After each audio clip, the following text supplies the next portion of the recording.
Hey, how's it going? This is Scott from Capital City Baptist Church with your Thursday daily devotion.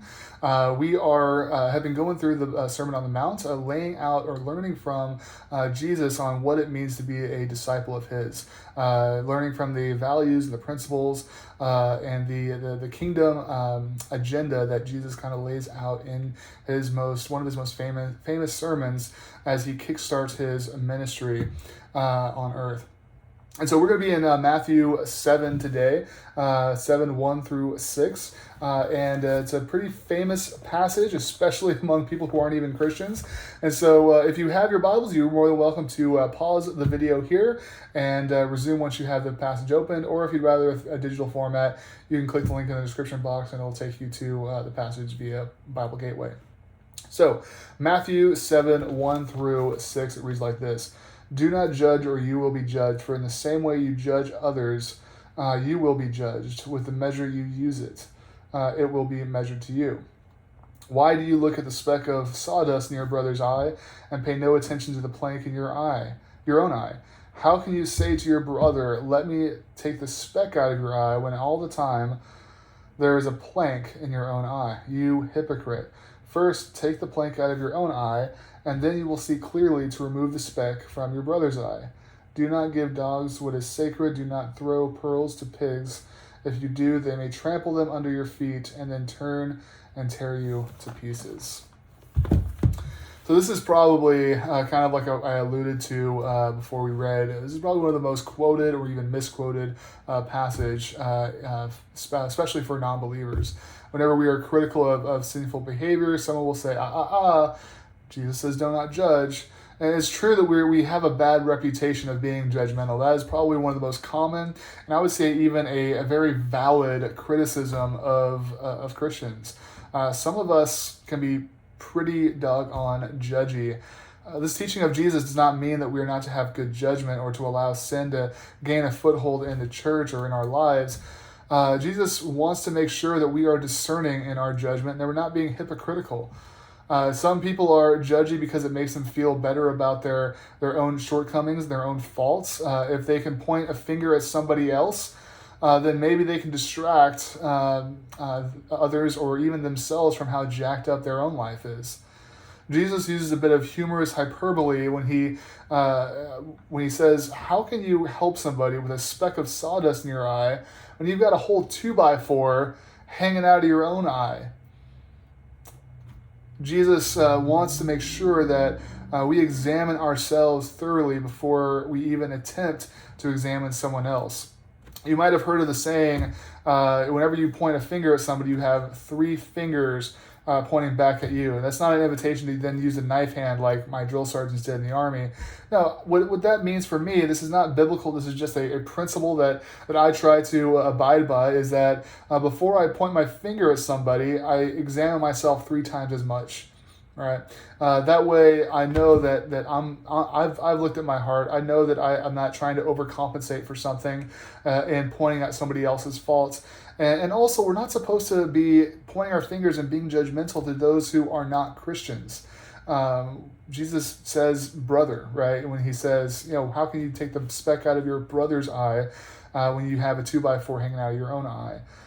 It's not to say that we're not supposed to, not take a stand against sinful behavior, but again, we're supposed to look at ourselves more closely than we look at the outside world.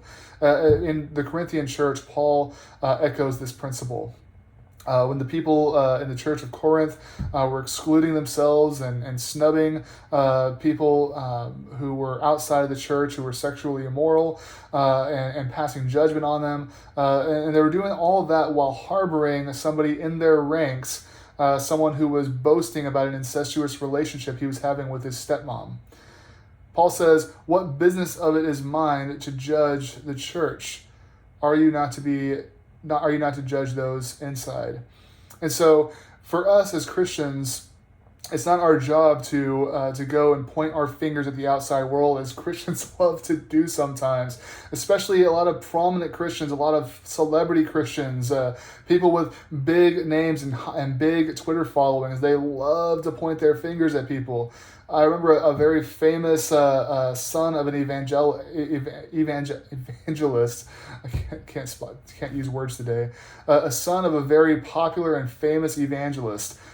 He can be pretty judgy of the world. He's always shooting out these tweets that are always pointing the fingers at the outside world. In fact, one time in response to a Super Bowl halftime show, which had a little bit of hip shaking, this individual said, "I never try to judge the outside world." He does all the time. But anyway, "I never tried to judge the outside world, but last night's halftime show was just deplorable. Think of the children that are watching it." Blah, blah, blah.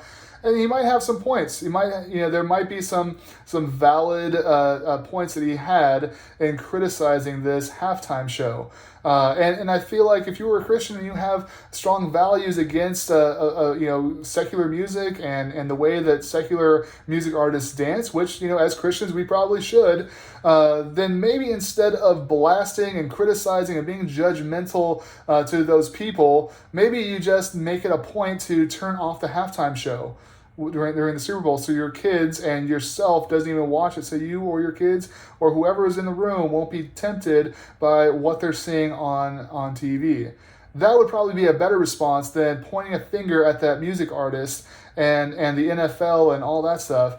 Because is he being a good witness? Is he being a very loving and generous person and having good faith with that musical artist that he was lambasting? Absolutely not.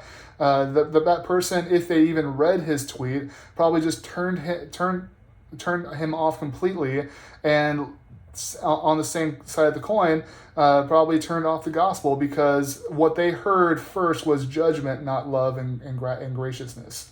And so as Christians, it's important for us to not turn a blind eye to sin, but we don't have to be judgmental and be hypocritical about the way that we discern right from wrong.